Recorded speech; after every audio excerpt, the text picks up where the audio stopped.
Tere õhtust! Minu nimi on Saale Randaru, ma töötan ERMis programmijuhina ja selle näitusega koos on meil juba eelmisest aastast alates olnud vestlusõhtuid. Ja Mart Jüssi käis siin augustis Läänemere päeval ka juba hülgest rääkimas. Terve pikk ettekanne oli. Et kes kohal viibisid, teavad juba palju. Aga et sama teemat teise nurga alt natukene lahti rääkida, siis oleme me täna siia kutsunud ka Meelis Peeti, kes siis on praktik, hülgekütt ja teeb hülgest tooteid. Aga nagu ma enne juba aru sain, et ei ole mitte traditsiooniline, et juba tema vaarisa ei püüdnud hülgeid, vaid et ta on Ida-Virumaalt pärit. No vot, et on ise selle teema juurde jõudnud ja vestlust täna hakkab juhtima Mari-Liis Vaks, kes on ERMi puidukonservaator ja otseselt seotud kõigi nende puitesemetega, mis meil on näitusel väljas. Ehk siis üks hetk hakkas Mari-Liis uurima, millega nad on immutatud, kuidas neid puhastada. Ühesõnaga, muuseumis seoses museaalide hoiuga on terve rida karme reegleid ja et mitte nende vastu eksida, siis tuleb kõigepealt esemeid tundma õppida. Ja Mari-Liis on nüüd inimene, kes on õppinud, kes on lugenud allikaid, etnograafilisi allikaid ja uurinud neid esemeid alt ja pealt ja oskab selles asjas võib-olla teha hea sissejuhatuse, sest et tänane teema hüljes kui tarbeloom, sellel võiks samadesti olla ka suur küsimärk lõpus. Ehk siis, et kas ta tänapäeval on tarbeloom selles ulatuses, nagu ta oli vanasti. Ja ma arvan, et ma annangi siin nüüd sissejuhatuseks ikkagi jutujärgi edasi Mari-Liisile, kes räägib meile, mida tema on teada saanud selle näitusega seoses, just nendest esemetest lähtuvalt. Aitäh, tere! Mul on palju küsimusi, mis mul tegelikult tekkisid selle näituse raames, aga ma mõtlesin, et ma kõigepealt sissejuhatuseks räägin üldse, et mida hülge kohta siin näitusel vaadata võib või mis teemasid meie näitus puudutab. Et tekiks üldse sinna võib-olla ühine arusaam, mis me siin rannarootslaste näitusel olemas hülge kohta või on.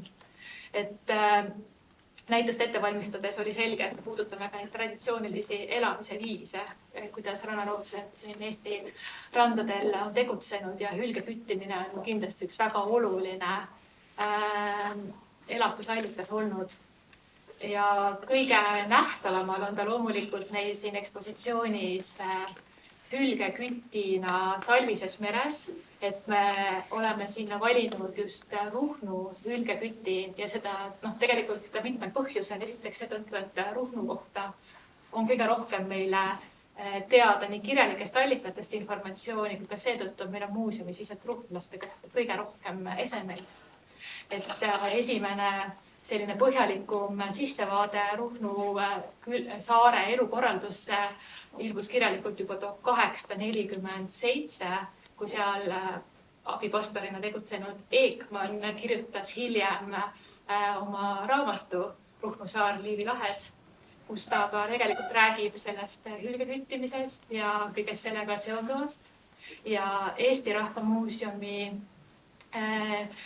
töötajad põhjalikumalt käisid esemeid kogumas 1924. aastal, kui Ferdinand Liimus käis Ruhnus, korras suure hulga esemeid, sealhulgas hülgeküttimisega seotud esemeid ja samuti kirjeldas seda hülgeküttimist.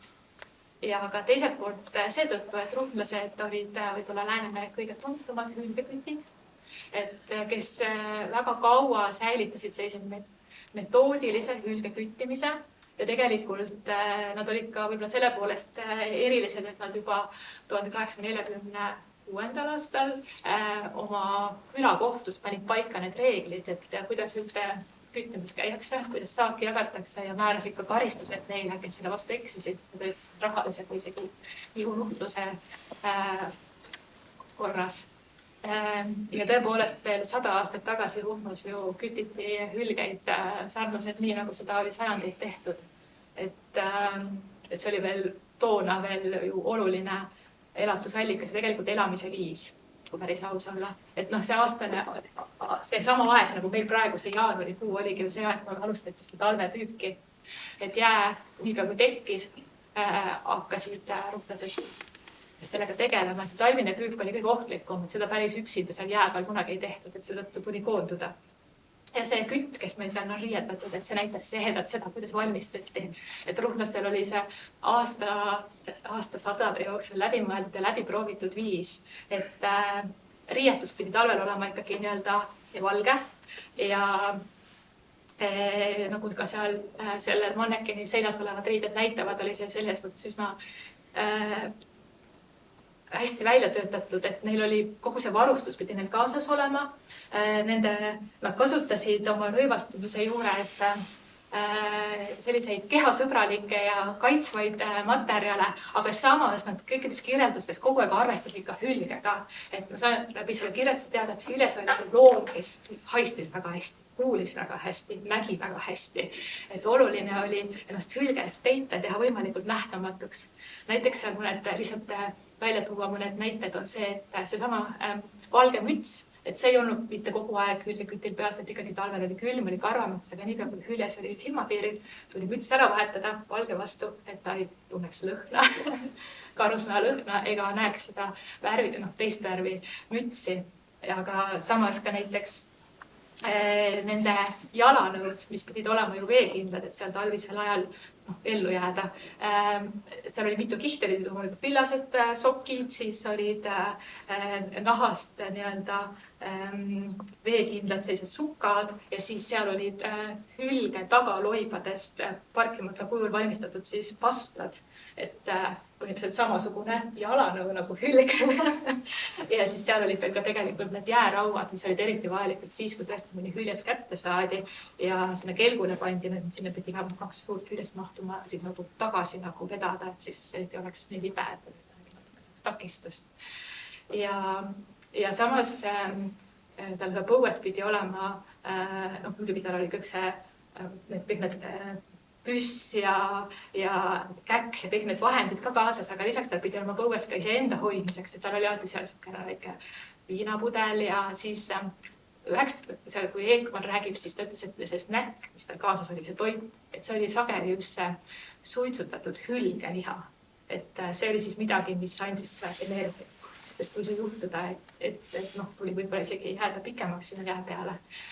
Juba kui Linnusse 2024. aastal kirjutab, tema ütleb, et näiteks suitsuamberes oli midagi ja hoiti põues, et seda siis andis palju energiat. Et oli natuke muutunud. Ja pärast seda, kui juba ka kaugemale mindi ja rohkem paadkondades ja koguneti, siis tegelikult ju seal paadis ellujäämiseks juba natuke suuremas seltskonnas oli veel kaasas ka kõik see, et seal paadi all ja peal oma ööd ära elada, toidud valmis teha, et nad kasutasid paadis lõkke tegemiseks sellist liivaga või ka mõnes kohas öeldud mullaga täidetud suurt metallnõud ja valmistasid toitu kõigest sellest, mis neil kaasas oli või mida nad siis ka püüdsid. Ja niimoodi see tegelikult see hülge küttimine erineval moel kestis tegelikult aasta läbi. Talvised tegevused lõppesid küll kevadised söödeks ära, aga sügisel mindi jälle ja siis kütiti juba kaugematel rannikutel, sest et on öeldud, et hülgekad, kes olid Ruhnu ümber juba teadsid, et need seal ruhlased on kõvad hülgekad, et ega nad sinna randa nagu ei tulnud niimoodi, et tuli minna kaugemale jahtima. Et ilmselt oli hülgel juba mingi teadmine, et sinna ei tasu niisama liiga palju liikuda. Aga miks nad seda siis tegid või mis nad said, et tõepoolest, et see oli väga oluline sissetuleku allikas. Loomulikult see on nagu see kõige ainukesem, et midagi muud neil ei olnud. Neil olid ka teised kariloomad ja kasvatasid natuke ka põllumajandust. Ometigi just kõik see sissetulek, mis siis eelkõige just hülge peki müügis saadi, ja hülgenahkade müügis saadi. Tagasi see, et nende maksud oleksid makstud ja nad saaks tankida kõike seda, mida saarel seda ei ole ja millega ta elamiseks ja oma eluviisiks vaja on nii metalli, rauda kui ka tegelikult varasemal ajal ka turva toodi sisse ja muid vajalikke materjale, et vastu pidada. Ja julguste puhul on juba väga palju vist öeldud, vähemalt selle 9. sajand. Tegelikult see hülgeliha oli toidus oluline, et kõikid ikkagi ka toidu pärast. Et söödi erineval moel, kuigi ma olen lugenud, et rohkem hädarõika ja hädikaga, et kuigi veel kirjeldatud ka, et noore loomaliha mõiseb natuke nagu hirveliha. Et ma tea, kui ettekujutus, ma ise ei ole hülgeliha proovinud, nii et siis mõttes ei oska kommenteerida midagi. See võimalus on. On jah, väga tore. Aga see ikkagi oli nendel ikkagi ka tavaline toit. Et ja hüljes kasutati just siis toore kujul ka ravimina, et haavadele, nii loomadele või inimestele olid see öeldi, et aitab põletiku vastu väga hästi. Hülgemagu oli väga kasutatud tegelikult torupillide puhul, et mitte küll nüüd ruhnud, eks ole, aga pakritel Hiiumaa rootslaste juures, et meil on siin väljas ka üks torupill, kahjuks peale vaadates ei oska määrata, millega tegemist on, aga võib-olla on tegemist siis hülgemauga. Et see on üks ese, mis on tulnud meil ilmatsukse täpsema legendita kunagist Pakri muuseumist üle. Aga kõiki ja siis need hülgeloibadest on meil ikkagi need vastad siin väljas, ka tubakakotte tehti sellest. Pargitud kujul kasutati tegelikult neid kodus tekkidena, aga loomulikult neid müüdi, et see oli nagu hea sissetulekuallikas eelistatud või kõige hinnalisem või noore vastsündinud hülgenahk. Ja kui me räägime puitesemetest, siis see on olnud mingi teema, mille peale ma olen hästi palju ise mõtisklenud, et on aru saada, et kui seda rasva oli, siis ja olen lugenud, et tõrvaga koos keedeti sellest erinevaid määrdeid ja sellel on omistatud läbi aegade mingit sellist imelist putukavastast toimet, et ta justkui ajab kõik toonesseppad minema, mida ma ilmselt väga hästi tööta või toimi päriselt, ma ütlen ette. Ja ta tõenäoliselt on kasutatud ikkagi ka sellise viimistuse või veekindlaks muutmise vahendina, aga meil on näiteks mõned kirstud, mille peale on selline suhteliselt tugev ja rasvane kiht. Ja mida on päris keeruline võib-olla sellise vana materjali määrata, aga mille peale ma olen ise hästi palju mõelnud, et ei tea, kas nad siis võisid seda hülgerasva siis niimoodi tegelikult kasutada ka müüglesemete peal või kuidas ta peaks olema siis töödeldud selle nimel või kuidas ta pärast peaks käituma, sest iseenesest ei saa siis olla päris toores rasv, et peaks olema kuidagi läbi keedetud. Et neid mõtteid ma olen palju mõelnud ja mul on mõned esemed, mille peale ma olen mõelnud, et ma tahaks neid lähemalt uurida, aga need on mulle rohkem suuremad küsimärgid olnud. Küll, jah, nii palju võib-olla. Ja aga nüüd ma mõtlesingi, et nüüd on ju täpselt see jaanuarikuu, et kuidas siis päriselt praegu hüljestega on, et mis siis toimub tegelikult praegu laias maailmas, kas kütid on juba jahil või tegelikult... See jutt, mis oli ilus jutt, aga mis kehtib praegu tänapäeval absoluutselt. Et kui vanasti hülgekütid panid ennast riidest, siis praegu hülgekütid võtavad ennast riidest lahti. Et jahijooaeg on 15. aprill kuni aasta lõpuni, et üldiselt me peame solberdama soojas vees. Ja jääd me ei näe eks, et jääd ma ei mäleta, millal viimati ruhnus jääd oli. Et kaasa arvatud praegu ei ole ruhnus jääd. Ei ole ka hülgeid. Mõni üksik läbirände ja viiger on. Aeg on täiesti teine. Absoluutselt teine. Vanasti, kui kütt lasi, siis üljes ei jää peale või külma vee peale, aga praegu kütt laseb, siis see üljes on põhjas ja siis palju on, et siis need on uuenduskused, et läheb lihtsalt ja anda. Kas seda tehakse üksinda või ka mingi selline koondumine? Pigem üksinda, aga ei tohi öelda, et naine ka kuuleb, et et tegelikult ei tohi üksinda minna, ütleme siis nii. Ta on tegelikult väga ohtlik, ta on ikka väga ohtlik, et mõni isend võib olla ikka väga suur ja raske ja rünnata ja mida iganes, et noh, sa ei saa eestada sealt ja oled karvupidi ees ja nii ongi. Et väga ohtlik ka. Aga on olnud selliseid päris ohtlikke olukordi ka, et... Jah, on olnud. Läheb linti, kõik läheb linti. Kõik läheb linti ja on. Et ka eelmine aasta viimase, kui küttisin 28. september, siis käisin ikka nii, et sonimüts oli märg, et ikka väga ohtlik on jah, tähendab. Sest kaldalt me neid küttida ei saa, sest nad on kõik mere peal, nad teavad. Nad juba teavad vanast ajast, et ei tule tasu tulla. Ja see peanupp on seal vee peal ja siis sa pead sealt pihta saama talle ja siis ta seal sinna lähebki. Et mis olekus ta seal põhjas on, sa ei tea seda. Seda siis teada, kui sa sinna alla läheb. Ja keeruline. Üks asi on see, mida ma olen hästi palju ahminud seda infot nagu läbi vanade raamatute lugenud, kõike kokku ma tahan saadavad sellise tulemuseni, aga paraku ütleme, reaalsus on midagi muud nagu, eks, et ei olnud ka seda infot vanadelt jahimeestelt või küttidelt, kust saada, eks ju, ja siis 44 läks kogu see info minema nagu, eks, et ja siis oligi hakata ise harjutama, õppima, nüüd ütleme see, ta nagu ütleme nagu pihta saada on kõige väiksem asi, aga kätte saada on kõige suurem asi ja veel temast midagi nagu hakata tegema on aeg kriitiline, kuna meil on, ütleme, soojal perioodil, siis mul on koheselt 3 asja, nahk, liha ja rasv, eks ju, mida peab kõike tegema siis, kui nad on värsked, eks, et kui nad hakkavad käest ära minema, siis rasv lõhnabki nii, nagu kõik me teame ja igalt poolt lugenud, et ülge rasv juba taiseb, eks, et sealt hakkavadki need tulemused tulevad. Aga kui sa hakkad tootma juba värskest asjast, siis lõhna ei ole midagi. Mis need peamised tooted on, mida sa teed hiidest? Või kui palju seda üldse ära kasutad ja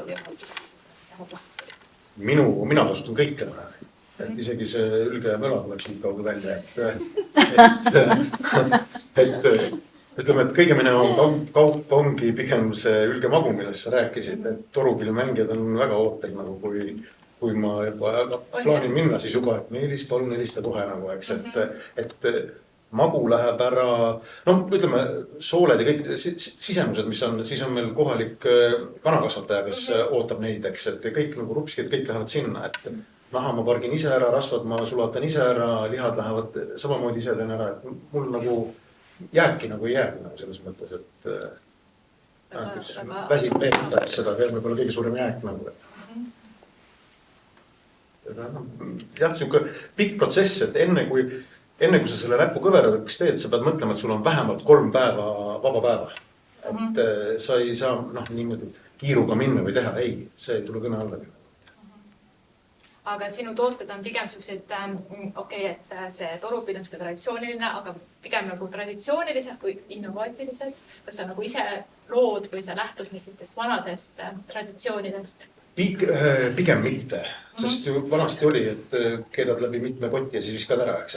Mina kõik viskad ära, eks. Et mina hakkasin täiesti nagu nullist lähenesin, eks, ja ei keeda seda ülge liha, ei kupata ega midagi teed. Kõige parem on täiesti värske liha, medium, kõige parem, sool, pipar, kõik. Ja mul naine ka sööda. Päris ausalt nagu. Mis maitsedele siis on? Et on hirveliha või tuleb ikka mädarõigast? Natuke aja pärast ma lõigalt saate proovida, et siis igaüks ütleb, et mis maitse tal siis on. Eks tal on natuke sükust kalamaitset ka juures loomulikult, aga näiteks ütleme sisefileed või niimoodi, et need on, me ütleme, näiteks ma ise, see on nagu kõige parem enda, et lihtsalt laseme külmaks, sool, pipar ja carpaccio, võtta ruukeviili ja ta sulab sul keelele ära, et see on kõige parem. Aga mis on tema võib-olla see toiteväärtus, et kas üles on nagu kuidagi teistsugune loom kui näiteks, oma võrdluseks? Ta on hästi teistsugune. Ta on ikka täitsa teistsugune. Absoluutselt teistsugune, et kui esimest korda ta, ütleme, kõhuõne avasin, siis ma tükk aega mõtlesin ja vaatasin, mul oli tegu nagu mingi tulnukas oli. Lihtsalt ongi, kõik on teistmoodi, et kui mõnel loomal on maks on nagu, maks on nagu maks, nagu me teame, eks siis temal on maks on nagu põhimõtteliselt nagu lehmaudar, nagu põhimõtteliselt nagu maks on nagu rikkusik kõik. Nagu ta on nagu hästi teistmoodi loom nagu. Tema roided on hästi teistmoodi, et kui ta maas läheb, et ta nagu katki ei pigistaks, et siis pooled roided on juba kõhreline osa, nagu hästi seda kõhrilist osa on hästi palju. Hästi teistmoodi on. Seda sidekude on tal sees meeletult palju ja niisugune. Kas see, et ta teistmoodi on, see on aidanud talle vastu pidada kõik need sajandid ja tuhanded aastad? See, et ta on teistmoodi, see teebki ta ülgeks selles mõttes, et see, ma olen siin rääkinud ka vahest, et siin arvatakse, et see protsess sellest loomast, kes kunagi mere läks selleks, kes ta täna on, et see võttis umbes 20 miljonit aastat aega. Et see on tegelikult väga pikaajaline nagu evolutsioonide protsess ja need kohastumised on väga täpsed ja väga vajalikud seal ja kõik see sama see tema nii-öelda see anatoomia, kuidas ta välja näeb ja kõik see on puhtalt selle merelise eluga seotud. Ma võin sellest pikalt rääkida, sisse hingamata 2 nädalat, aga teeme täna lühemalt. Aga ma tuleks tegelikult selle sissejuhatuse juurde natuke tagasi täiendaks, sest mina ei ole eraldi uurinud seda ülge kasutamist või selle küttimist, aga nende pikkade aastakümnete jooksul ikkagi igasugust kõlakaid on kuuldud.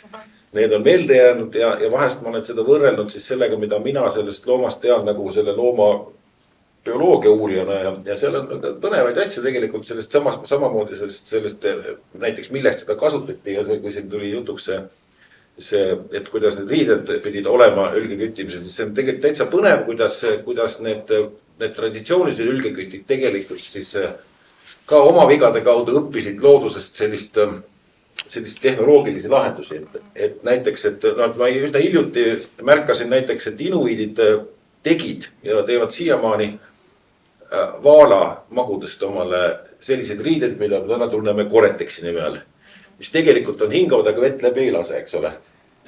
Ja see materjal oli juba loodusest leiutatud juba ammu ja seda oli kasutusel just samal põhjusel, et need pahatihti need vaala või ülgeküttimise käigus, et inimesed said märjaks või sadas vihma või oli asi ohtlik, aga ärakuivamine oli äärmiselt keeruline sellistes külmades oludes, eks ole. Teine asi, mis oli need villased sokid tegelikult, mis olid ka Ruhnus kasutusel, ei olnud päris villased. Nad olid tihti tehtud hobusejõhvist. Sest hobusejõhviga on selline asi, et hobusejõhvi võtta vett sisse. Ja kui sa siis oma jala märjaks saad, siis sa võtad soki jalast ära, väänad ta kuivaks ja paned jalga tagasi ja ta sisuliselt on sokk nagu sokk ikka. Ehk siis ta nagu ei külmu ära, ta ei ole vett täis. Et sisuliselt selle vee saab sealt välja raputada ja panna ja kõik need sellised väiksed nüansid tegelikult näitavad ka, kuidas see merel küttimas käinud inimene pidi kohanema ja kohastuma siis selle keskkonnaga. Et need asjad on päris põnevad ja selles mõttes just kui vaadata seda nagu tehnoloogiliselt ja siin tuleks ka natukene korraks selle puidu juurde. Ka mina ei ole seda eraldi uurinud, kuidas see käib, aga olen jällegi kuulnud kõlakaid, et tegelikult see ülgerasval on selline komme või selline omadus, et isegi kui puidust toituv putukas see omal sisse sööb, siis ta ei suuda seda seedida. Ehk siis üsna tihti jääb nendele putukatele, nendele vastastele üsna viimaseks söömaajaks selles mõttes, et see ei ole putukatele seeditav kraam, isegi kui ta ennast sisse saab kuidagi närida. Ja üks asi, miks ta väga hästi kõlbab immutamiseks üldiselt on see, et mereloomad elavad valdavalt tegelikult külmas keskkonnas. Isegi kui meie Läänemeri on ju päeval, suvel on pealt väga soe, siis tegelikult sügavuses on ta ikkagi külm. Mõned kraadid sooja. Ja kui me oleksime nüüd sellised tavalised rasvased loomad, võtame nagu sea või inimese, eks ole, kes sellises pikalt oleks sellises külmas keskkonnas, siis seal tekiks selle rasvaga probleeme. Et lihtsalt see rasv hakkab tahkuma ja mereloomade, mereimetajate rasv ja kalade rasv ka on valdavalt siis sellisel tavalisel õuetemperatuuril vedeles olemas. Ja see tähendab seda, et ta kõlbab ka näiteks immutamiseks ja määrimiseks selliste asjade puhul, mis ei tohiks külmaga väga kangeks minna. Nii et hobusohjasid ja nahktarbeesemeid immutati ülgerasvaga just selleks, et nad püsiksid pehmed ja veekindlad ja külmakindlad. Nii et seal oli ka jällegi selline puht nagu selline evolutsiooniline nagu nii-öelda tehnoloogiline areng, et selline õli leiutati ja mina ei ole näiteks ülgerasvaga puitu immutanud küll, aga mul õnnestus kogemata läbi immutada oma auto pakiruumi kummimatt. Ja ma olin teadlik sellest, see oli üks lihtsalt ka uudisimust, me võtsime surnud ülgepoja ja ühe sõbraga siis sulatasin ta rasvast tühjaks ja siis oli juba kõvad ülgerasva omanikud, nii kaua kui see pudel mul autosse ümber läks. Ja ma teadsin, mis juhtus ja ma reageerisin hästi kiiresti, sellepärast, et see tuleb kohe kõrvaldada sealt. Nii et ma võtsin praktiliselt selle mati välja ja pesin ta seebi ja keeva veega puhtaks. Ja see praktiliselt see vesi ei läinud enam selle kummimati sisse üldse. See ülge rasvaplekk jäi sinna mäletama seda episoodi ka väga pikaks ajaks. Et ta tõesti, ta imbub ja siis ma ütlesin ka, et auto hoolduseks see asi, aga seal tekib see moment tõesti, et ta haiseb. Et seda ma tundsin siis, kui mul oli tumeroheline auto, siis kus ilusti suvel olid ukse lahti, siis kõigepealt kostis see pops. Ja siis see uksevalt hakkas tulema seda sellist väga tugevat traanilõhna, nii et ausalt öeldes eriti palju hääletada, et ma sinna autosse ei saanud. Aga need väiksed nüansid ikkagi on nagu jah, need seletavad, et miks nagu seda üljast siis tegelikult ka väga nagu hinnatuks peeti just, et see õli oli mitte see rasv ise, nagu rasv, no kui sa rasvana võtad ülge seest välja, siis ta on ikkagi selline, ta on ikka vedel, selline rasvpudel või selline pekikiht, aga kui sealt see õli välja suleb, et tihtipeale pole seda vaja isegi kuumutada, piisab, kui paned ta suvepäeval lihtsalt päikse kätte ja sulab ära, teed vannilaugu põhja, vanale plekk vannilaugu põhja, viskad ülge rasva sinna sisse ja paned, siis on eriti hea külmsulatatud rasv, on kuidagi eriti hea, et selles mõttes see õli oli tegelikult üks asi, mis oli ka kõva müügikraam, sest et seda sai ka põletada näiteks Laternatis. Väidetavalt Taani Kopenhaageni linna pommivarjendades siiamaani on lambid, mis hädakorral saab leita ülgeõliga. Et ta oli siis nagu nii valgustuseks kui ka siis töötlemiseks, kui ka siis mitmeteks sellisteks, edasi töötlemisteks, eks ole. Et selles osas oli ta kindlasti väga oluline õli ja siit tulebki juba esimene nädal hakkab juba kätte jõudma. Aga ja nahaga sama teema ju, et kui te mõtlete selle peale, kuidas Üljes elab, eks ole, ta on veeloom, ta on nii-öelda vees kaalutas olekus, ta peab seal edasi tagasi libisema väga osavasti läbi veega, kui ta sealt välja tuleb, kas jääb või maa peale, siis ta püsti tõusta ei saa. Ja siis tema elu ikkagi suures osas möödub ka kõvadel pindadel ja siis see nahk peab olema väga kulumiskindel. Sellist liulaskmist nagu Üljes teeb ükski teine loom väga pikalt, ei tea saarmasa sellest kõhupõl mäest alla ja kõik.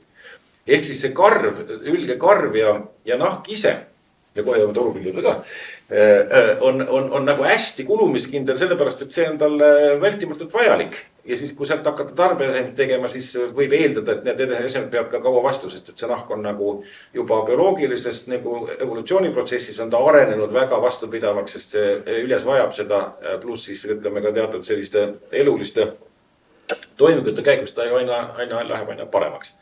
No ta ei lähe küll ilusamaks tõesti, et väikeste üldeste nahk on palju ilusam kui vanadel, sest vanadel on palju arme ja selliseid asju, mis nad võib-olla ei ole nii esteetilised, aga ja nahk oli kasutusel ka väga pikalt, siis just tarbeesemete tegemiseks, rihmad, värgid, ohjad, kõik ülge nahk oli väga aga magu.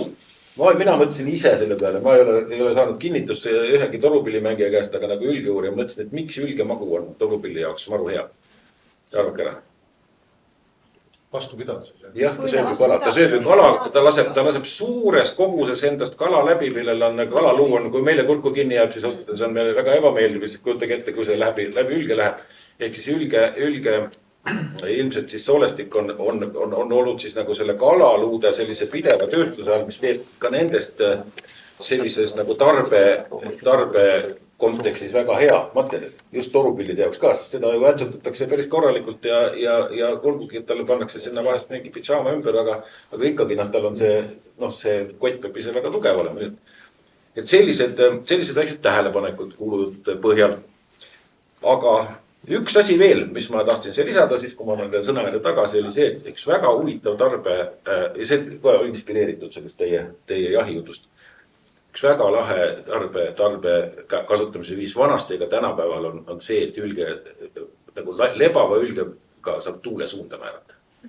Kui sa kaugelt vaatad üljest, siis sa tead täpselt, kus poolt tuul puhub ja arvake ära, mille pöörab üljest tuule poole, kui ta on jää peal maa peal. Mina. Ei ole vastupidi saba. Ja teate miks, sellepärast, et tegelikult tema kuulmine ja nägemine pole teab, mis väga head, aga haistmine on väga hea. Ja siis, kui ta keerab enne saba sinna tuule poole, siis ta kuuleb ja näeb seda, mis tuleb alla tuult suunast. Sest seda üldiselt nagu väga raske selliste meeltega tajuda nagu tema kuulmine, et ta pole ju tegelikult väliskõrva, eks ole, see kõik, mis ta on, see on selline üsna ebatäpne sellise suuna ja kauguse mõttes ja ega silmad ka ei saa olla teab, mis väga head, kui ta korra kauge hästi kasutama nii vee all kui vee peal, eks ole. Ja siis Üljes keerab jah saba vastu tuult ja siis ta näeb ja kuuleb seda, mis tuleb Aldule küljest.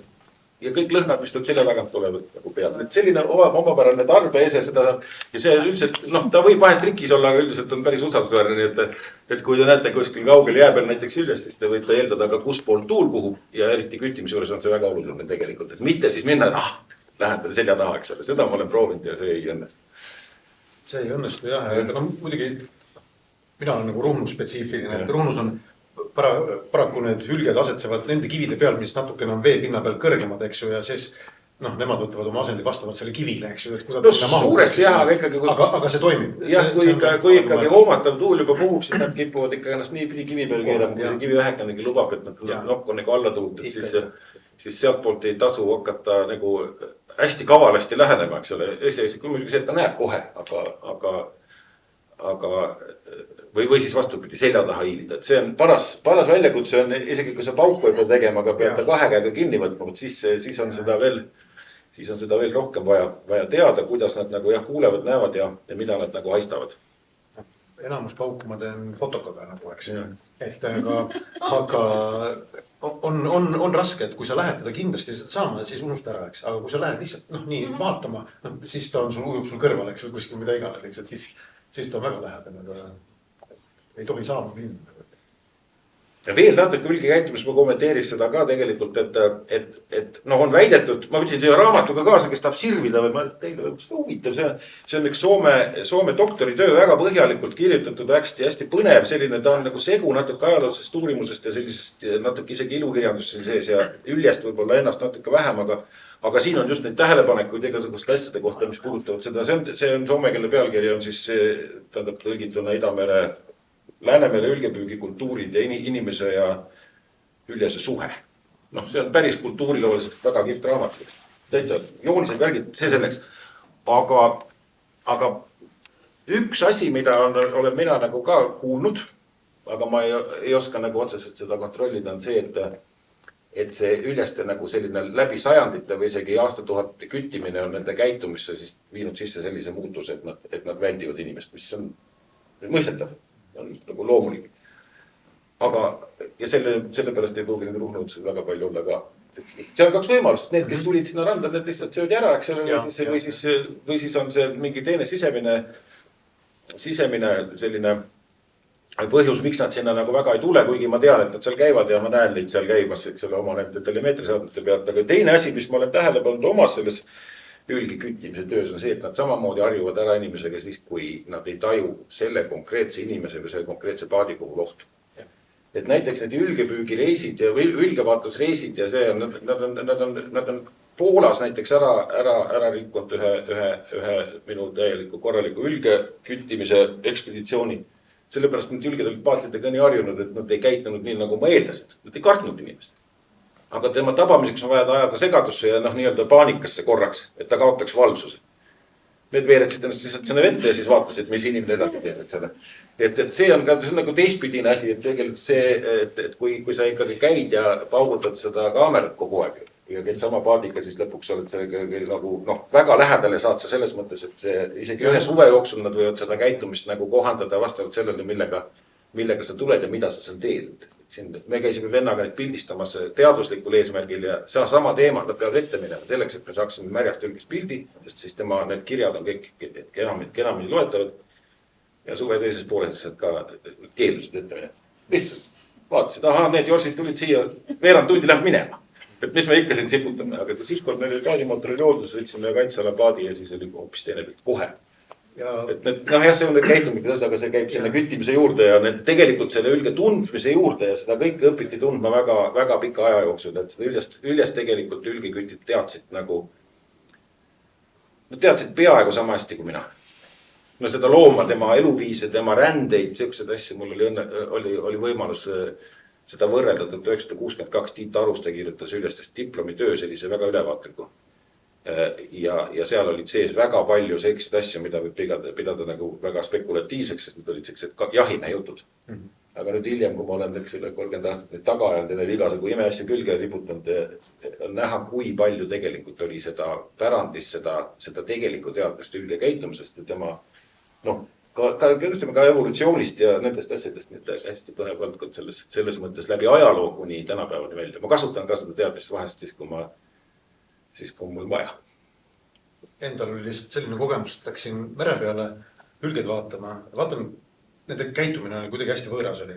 Ja hoidsid kaugele, ei tulnud lähedale. Mõtlesin, mis jama on. Läksin kaldale, küsisin, et ütlesin nime, et kas need on ka siin saare peal käinud. Jaa, nad olid siin nädal aega tagasi. See on selge, kus sa tead? See on Üljeste pealt nägin ära. No tegelikult on, eks. Kohe hoiti eemale, kohe mis kavatsustega käidi, mida iganes, eks. Aga kohe seda aru. Et seal ei ole teema. Meil on täpselt vastupidi, et me oleme ju nüüd juba käinud tõesti 30 aastat, 2 põlvkonda Ülgeid, eks ole, me oleme käinud kogu aeg seal nagu mitmetel põhjustel külastamas ja siis ausalt, kui me sinna näole anname, siis on käng kohe kohal ja vaadatakse, et mis toimub. Ja ma ei tea, kuidas teiste inimestega on selles mõttes, et see ei ole, see ei pruugi niimoodi olla, kui läheb inimene või paat, keda nad üldse ikkagi ei tunne, siis nad ikkagi ei usalda pigem. Selle järgi võib oletada, et nad kohanduvad üsna kiiresti, või nad saavad vähemasti suht kiiresti aru, mis olukorda on. Kas see on nagu see, miks nad tegelikult ikkagi püsivad, arvestades seda, mis on Läänemere seisukord ja kuidas siin üldse nagu ju peetakse nende peale ka ju vimma, et kalameestele pakuvad nad tüli ja... Seal on üks asi, mis ma mõtlen, et see, et nad, ütleme, see nende käitumine ikkagi on väga pikka aja. Ütleme, et ma ei nüüd ütleks 20 miljonit, aga Läänemere puhul ikkagi võtame 10, 12, 15 000 aastat, eks ole ikkagi selle pika protsessi nagu tagajärg, aga jällegi, kuidas seda käitumise muutumist ühest küljest nagu võib seletada. See ülguurija, kes siin istub, eks ole, tema teab kõik.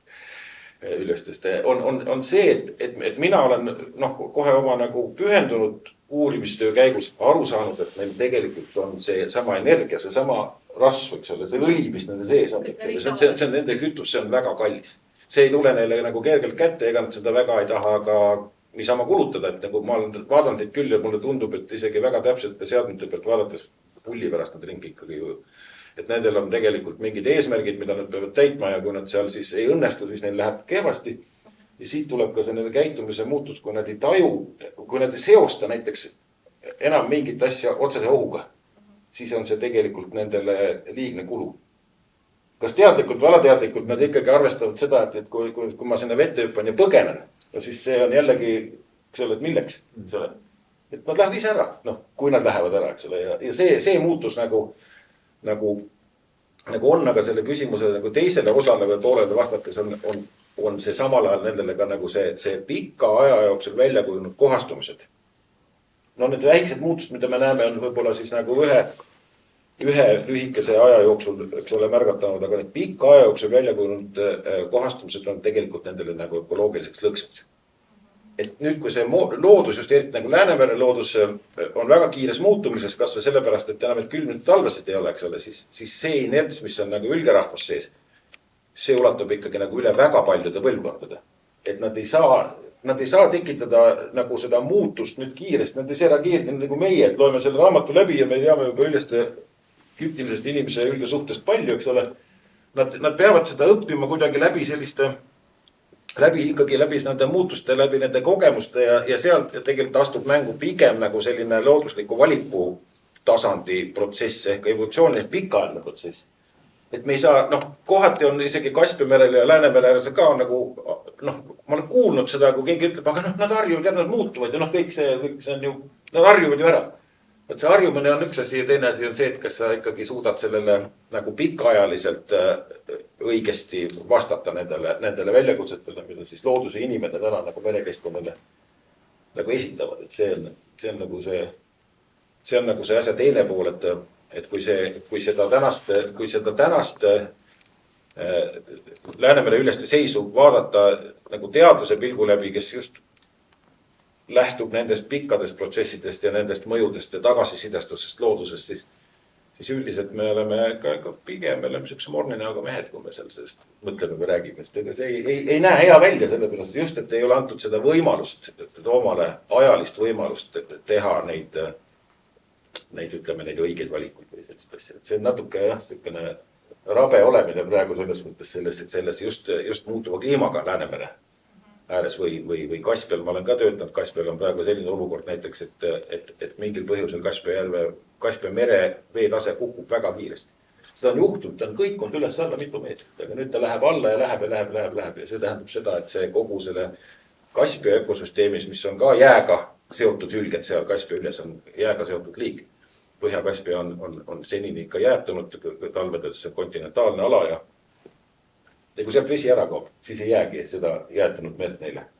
Ja siis küll nad harjuvad maa peal elama. Ei harjunud veega ära, et ükskord ühe kalainspektori kohta, kes Peipsias kaduma läks. Kuna olid Ruhnu veed nii head ja hülgeritel, et see lausa määras nende Eesti Vabariigi koosseisu kuulumises, kus praegu need head hülgeveed üldse on? No praegu on tegelikult, nad on seal, kus nad siiski olid, nad on seal, kus meri jääb. Ja see on kogu Läänemere ulatuses tegelikult on see niimoodi ja meil siin Eestis samamoodi, et siis olid ajad natuke teistsugused ja jääkarte natuke teistsugune, kui me need vanu jääkarte ja jääandmeid vaatame, siis see umbes Ruhnu juurest see joon jookseski. Et seal oli, ma seda Ruhnu lugu olen ka mitut pidi lugenud ja kuidas see täpselt käis ja kuidas seal tegelikult vist oli isegi presidendi eriesindaja käinud seal ja mingi lubadus enne. Aga jällegi üks nutikas mees ütles, et ei, et neil ei olnudki teist valikut, sellepärast, et ülged olid Ruhnust põhja pool. Et kui nad oleks ainult Läti alla, siis meil ei oleks, nad oleks ära kaotanud kogu elatise, kogu selle saare. Võt siin on ka see Ruhnul on selline tegelikult selline ajalugu, et ta oli ikkagi väikse saare kohta suhteliselt tihedalt asustatud ja nad, kui sa mainisid ka, et nad tegelikult pidasid seal põldu ja kariloomi, siis ikkagi nad ei oleks ilma merest juurde saamata olnud võimelist seda kogukonda niimoodi hästi ära toitma ja edendama, et üles oli nendele äärmiselt oluline nagu sissetulekuallikas. Ja tänapäeval samamoodi tegelikult, et need parimad ülgeveed siiamaani on tegelikult Saaremaa lõunarannas, kus on seda viimast jääd. Väinameres, eks ole, kus on seda viimast jääd ja see ongi just ükskõik. Sest see osa, mis on Soome lahes, see enam meile ei ulata, see Soome lahti jätub veel nagu vähem, sest et ta on sügav mereala. Et meie oleme siis, mina olen sattunud vähemalt, ma olen õnnega koos, et ma olen sattunud siin toimetama, sest siin on meil mõlemad ülgeliigid, neil on erinevad eluviisid ja siis ma saan saad selle võrdluse kaudu saab neid hästi tundma õppida küll. Aga jällegi selle küttimise juures oli see, et seda peetigi jää peal sellepärast, et see tegi küll ühest küljest töö hästi keeruliseks, sellepärast, et see jää peal liikumine nende vahenditega, mis olid siis 100 aastat tagasi kasutusel, need olid veel mõeldamatult keerulisemad kui tänapäeval. Me saame korralikult riidisse kanna ja kepsu kaasa võtta, eks ju, GPS-i ja meil on asjadest erise ettekujutluses, seal oli ikkagi see põline oskus väga vajalik, aga neid samal põhjusel just, et nad poegivad jää peal, oli see jää peal püük oli kõige viljakam, kõige edukam. Suvel ruhlased eriti isegi sellega ei tegelenud samal põhjusel, et suvel need ülged, kui nad koguvad järgmiseks talveks omale rasva, siis nad praktiliselt suvel on nad kõik veest raskemad. Ja kuskil mingisugusel ajal, kuskil see Ruhnus teatakse seda päeva üsna täpselt mingil ajal, kuskil septembris või seal oli üks konkreetne päev, siis öeldi, et sellest päevast hakkab üle ujuma.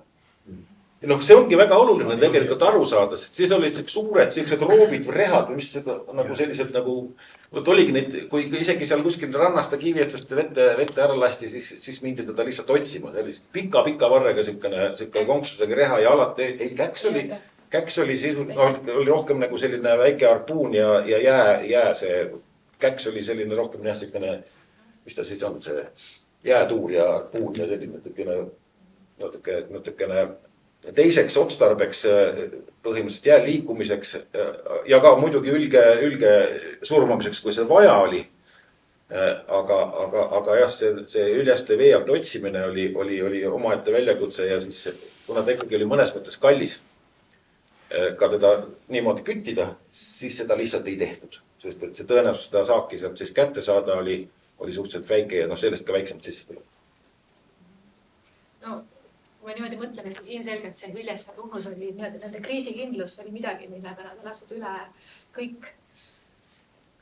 Praegu, kui on tõesti hüpoteetiliselt mõelda, et ühel väikesel Ruhnu saarel juhtub selline olukord, et ta jääb isolatsiooni. Kas Ruhnu inimesed saaksid loota Hülgele või sellisele kriisikindlusele? Ruhnu saar on permanentselt kriisis. Küll riik või lennukid ei lenda ja laevad ei sõida ja Ruhnal on harjunud sellega, et kui hakkad teisipidi mõelda, Ruhnu saar toidab ennast ise ära, et nad saavad hakkama ja inimesed on harjunud sellega, eks, et kas nüüd on see Hüljes või see ei ole Hüljes, eks, et nagu ma ütlesin, et talvel Hülgeid seal ei ole. Novembris koos Siiaga nad lähevad ära ja tulevad tagasi kuskil niisugune märtsi algus, sõltub ilmast. No kui just jääd ei ole. Ruhnust on ikka Hülged on täitsa jalakäigu kaugusel on oma poegadega ka, kui on jääd ümberringi olnud, eks ole. Kooli lapsed käisid nendega mängimas. Eelmine aasta 28. märts oli Kari kohal, et kui ma lennukiga kohale jõudsin, siis paar kohalikku ütlesid, et kas Hülged tulevad. Mõtlesin, ma ei oska öelda. Ja täpselt sama päev olid Hülged ka rannas nagu, eks, et juhus oli lihtsalt, et aga jah, et talveperioodil seal ei ole, võtame mõni üksik läbi uju ja viiger, eks, et. Ja siin jälle tuleks ma korraks ikkagi võtaks selle sõna ja selle sissejuhatuse juurde, et tegelikult oligi küll nii, et ega see Hülge liha seda praktiliselt minu arust söödigi peaaegu, et ainult Ruhnus sellisel hulgal, et ta oli inimtoit. Sest et tal ei olnud, sest Ruhnus oli ilmselt siis tegelikult sellist maismaaulukite liha ei olnud nii lihtne kätte saada, kui need olid, siis nad juba kõik ilmselt ära söödud suures osas, eks ole, sest seal oli ka kogukond tegelikult reguleeris igasugust küttimist seal üsna täpselt, aga sealt seda ikkagi nagu söödi, aga tegelikult siis sama see siis need nahad ja siis sellest Hülgetraani või selle õli müügist tulud olid väga oluliseks sissetuleks saarele. Siin on mõnes mõttes kohane see nagu ka meenutada, et siin oli ka üks Ruhnu elustiku kirjeldus eelmisest sajandist, mida ma jällegi lugenud olen, aga ma ei mäleta täpselt seda allikat. Ja seal oli kirjas siis, et juba 30. aastatel enne teist ilmasõda hakkasid ruhlased aru saama, et Läänemeres on Hülged nii väheks jäänud, et nendele enam see Hülge küttimine nagu elatusallikana ei tasu otseselt ära. Ta muutus rohkem selliseks nagu saare enda tarbeks. Siis neil oli kaks valikut, kas nad teevad Ruhnu saarele Hülgeõli ümbertöötlemise mingisuguse tehase, ma ei tea, tehase saar ei lähe kokku või mingisuguse töökoja, sest et sellest Hülgeõlist tehtav toode, ma saan aru, et seal on nüüd raua peal, et selle lisandväärtus oli siis see, mis oleks nagu teinud Hülge küttimise uuesti tasuvaks, niimoodi saare kogukonnale tervikuna, aga siis mehed hakkasid tegema neid, kuna nad paadid pidid alati ise tegema, nad ütlesid väga osavad, nad hakkasid tegema kergeid aeropaate ja hakkasid neid Stockholmi turul müüma, sellepärast, et juba see Hüljes hakkas kaotama seda majanduslikku väärtus sellepärast, et need selleks ajaks oli üsna väheks jäänud. Ja kui rahast rääkida, tabas siis lõpuks poolselt ära. Hülgerasv kõlbas ka rahana. Hülgerasv oli, teda polnud vaja konverteerida alati nagu kõvaks valuutaks, ta kõlbas ka maksevahendina. Näiteks maksti mõisa ja kiriku maksusid rannikualadel, maksti hülgerasvas. Näiteks mingisugune osa, kümnendik või mingi osa, mis oli kokku lepitud, võis tuua hülgerasvas. Ja see on ka teadusele toonud väga toreda sellise sisendi, et me kunagi uurisime, kui palju on Eesti rannas siis tegelikult olnud delfiine ja igasuguseid kringleid ja vaalu ja värke. Ja siis seal oli üks vana ajale artikkel, kus mitte Vorbsi, aga Prangli kirikuärra väga vihan oli. Sellepärast, et neile kokku lepitud oli, et Prangli rahvas toob kirikusse Hülgeõli kiriku maksuna või kiriku mingisugune kümnisena. Ja need põrgulised tassisid sinna mingisugused surnud delfiini ja sellega polnud kirikupapil midagi peale hakata ja siis ta kaebas seda Tallinna kohtusse, et teda on petetud. Aga tänu sellele, et ta seda tegi, saime me teada, et mingil 19. sajandi keskel oli siis Prangli saarele kätte saadud üks delfiin. Nii, et selliseid asju on, aga see näitas tegelikult selle rasva väärtust ka puhtalt nagu vahetusväärtust nii-öelda kaubana ja rahana. Rasva toimimise kohta tahtsin öelda, et kuna Ruhnus kasutati pikki nahast nagu säärikuid või saapaid, et kui see on märga saabast ei teinud hülgerasvaga kokku, siis pärast ei saanud neid jalga panna. Et see oligi see, miks nad olid hästi elassed ja kõik, et kui ta ära kuivas, siis oli võimatu jalga toppida. Jah, või ära külmus näiteks ka. sellise ühe faktina, et 24. aastal 1924 tegelikult tehtigi esimene nii-öelda traanitehas Ruhnule. See oli niisugune natuke saladuskatte all. Saadi juba aru, et selle valmis toote müümine on kasumlikum kui siis nagu toore siis selle soolatud rasva müük. Aga edasi jah, tõesti läks nii nagu just. Aga kas luid? See oli minu küsimus, me võime vahel ka küsida, et kõik asjad ette, aga mis sa luumaterjali halvastega teed? On kodus suur kast nüüd täis. Ma istun selle vara otsas ja siis mõtlen, et issand, kui õnnelik ma olen. Ei, eks ikka, ka olen, ja tohi neid asju, eks, et olen nikerdanud endast mingit pidineid. Tegelikult üldiselt ega luid väga palju ei kasutatud, aga siiski vähemalt teiste merevetete puhul on siin samas raamatus tehti ka püügiriistu. Selles mõttes, et see luu oli, mõned luud olid väga tugevad, need on hästi voolitavad hammastest, näiteks morsa õhk on eriti hea, saab igast asju teha. Aga kasutati ka neid tegelikult seda luud mingil määral ära, aga ta ei ole selle väga laheda vurri saaks ilmselt teha. Ma tavaliselt vurre. Ja need on hästi, tal on hästi lühikesed loevad, eks selle jäsemed ja siis jäsemluud on hästi lühikesed, sest saaks väga edeva vurri. Lühikesed. Meil on kogudes küll Muhus kogutud, aga üks tubakakott loivast ja seal on küünised küljes, et see on dekoratiivne element. Jah, seda kasutati, ma tean, mul vana sõrve majaka vaht rääkis, et tal oli selline ülgenahast portfell, kus olid siis portfelli kinnitus, need lapatsid olid, seal olid trukid olid allu, mingid asjad ja siis loivad olid koos küünist olid küljes, see oli ikka hästi värked sellised, et eks neid kasutati, jah. Aga ülge lõualuud, et kui sul tõesti see kast seal kodus on, mille peal sa istud, siis sa istudki varanduse peal, kindlasti. Aga see varandus on nagu pigem teaduslik, sellepärast, et sealt lõualuudest saad kätte nende loomade vanust, nende kasvukiirused, kõik hammaste lõikamisest loetakse aastarõngaid ja värke ja sellega tegeletakse maailmas väga palju, nii et jah, varandus on ja nendega on ka olnud sellist lugu, et oli ka tõend omal ajal, kui üljestest maksti preemiaid, siis mida sa sealt loomast sellist esitada, mis oleks nagu korduvalt. Ja see oli lõualuu ja lõualuu esitamisel siis sai seal, kus need preemiarahast välja maksti, Soomes ja Eestis ka, ma ei tea, kas Rootsis, aga sai siis selle lõualuu oli tõend ülge tapmise kohta, siis see anti üle siis sellele, ma ei tea, kas politseile või kes on parasjagu sellega tegeles, riigi esindajale ja siis saadi see värk vastu ja minu arust ka siin raamatus on lugu selle kohta, kui ta politseijaoskonda murti sisse ja seifist varastati ära üleste lõualuud. Sest neid sai teises rannas sai jälle viiekamast vahetama, eks ole. Nii et isegi sellist, võt see luu ei olnud ka päris väärtusetu, selles mõttes, et teatud ajal ikkagi oli ülge lõualuu oli ikkagi oli väärt seda riski sisse murda kuskile ja seifit tühjaks teha. Nii et.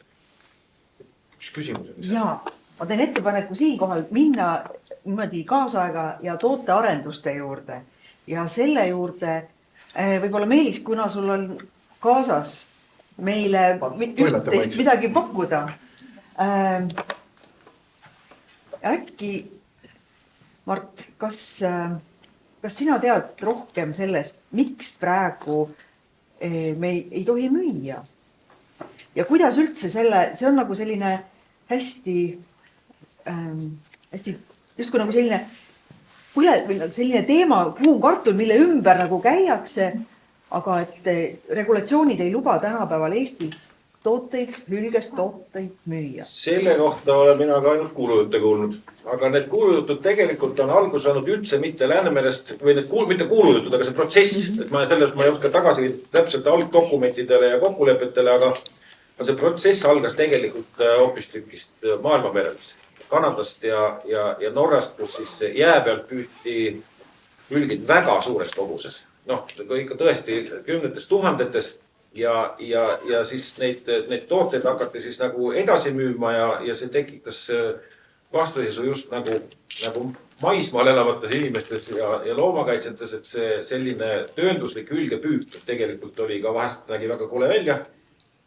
Et see ei olnud ühel hetkel enam nagu vastuvõetav. Ja selleks, et seda nagu piirata, siis tehti sellele peale selline rahvusvaheline lepe, et tegelikult väga paljud nagu põhjarahvad ja väga paljud rannikurahvad said edasi seda üldse mereemetajaid siis enda tarbeks küttida. Et see oleks natukenegi kuidagi veel ohjatav ja kontrollitav, siis tehti selle juurde ka selline klausel, et ülgest tehtud mereemetajaid tooteid ei tohi edasi müüa. ja no kuna siin Euroopa Liit on ka sellega tegelikult kaudselt liitunud, võib-olla siin saalis on inimesed, kes teevad täpsemalt selle tagamaid, ma nii et tea, et siis nüüd ta on niimoodi sinna õhku jäänud. Et see tähendab ka seda, et tegelikult ka Kihnus ja Ruhnus ja teistes ranniku nii-öelda kogukondades, kus seda elus hoitakse ühel või teisel viisil, ei saa seda toodet edasi müüa, sest et selle selline, siis ta nagu rikuks seda enda tarbeks kasutamise põhimõtet, mis on siis nagu sellele üldiselt nagu kehtestatud, et see. Ja seal tekivad ka teised küsimused, siis on ütleme kogu nende kaitseluste ja ohustatud liikidega kauplemise küsimused, eks ole, et võib-olla on niipidi nagu lihtsam, et mul ei ole olnud, tegelikult mul ei olegi nagu ülgetoodet endaga väga palju kaasas olnud, aga mul ei ole ka olnud probleemi näiteks kuskil lennujaamades või tollides, aga ma tean, et seda on juhtunud, et inimesed on käinud näiteks Alaskal ostnud sealt omale väiksed mokassiinid ja Helsingi tollis on nad lihtsalt ära võetud.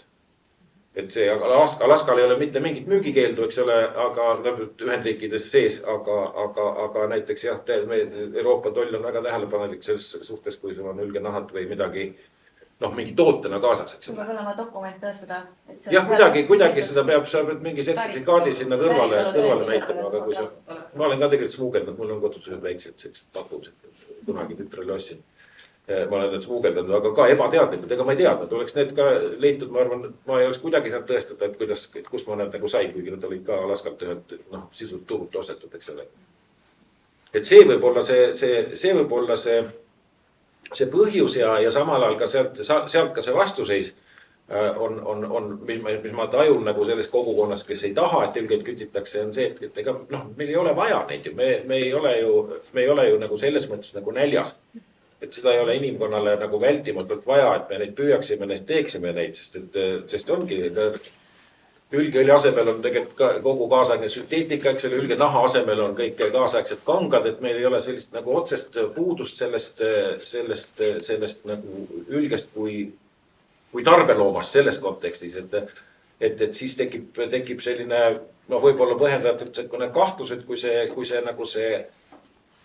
see piirang ära jääb, et siis võib see oma tarbeks küttimine muutuda mingil määral selliseks otseselt äriliseks tegevuseks, mis on oma nagu, seal on omad ohud nagu peidus, et ega see salaküttimine on üks ja see toimub niikuinii ja kogu aeg, eks ole, aga lihtsalt need mahud võivad muutuda siis selliseks nagu märgatavaks ja samamoodi neid sertifikaate võib-olla ei ole nii lihtne välja anda, et nagu ma ütlen, et kunagi oli see, kui kihnlased hakkasid sellega tegelema, siis oli ju enne seda Eestisse ametliku ülgeküttimise sisseviimist nüüd kaasajal oli kihnlastel selle vastu huvi suur seoses kultuuriruumi ja muude asjadega, mis seal on ja traditsioonidega. Ja siis selleks, et seda nagu esitleda ja siis nagu kuidagi nagu siis viia rahvani, siis nad Soomes, kus on viigri üles küttimine lubatud ja ärilist küttimine lubatud, siis nad tõid sealt siis omale neid näidiseid. Ja võt see pidi olema vinge üljes, sest nad tõid sealt 8 kilo liha ja nad toitsid sellega tervet saart terve suve.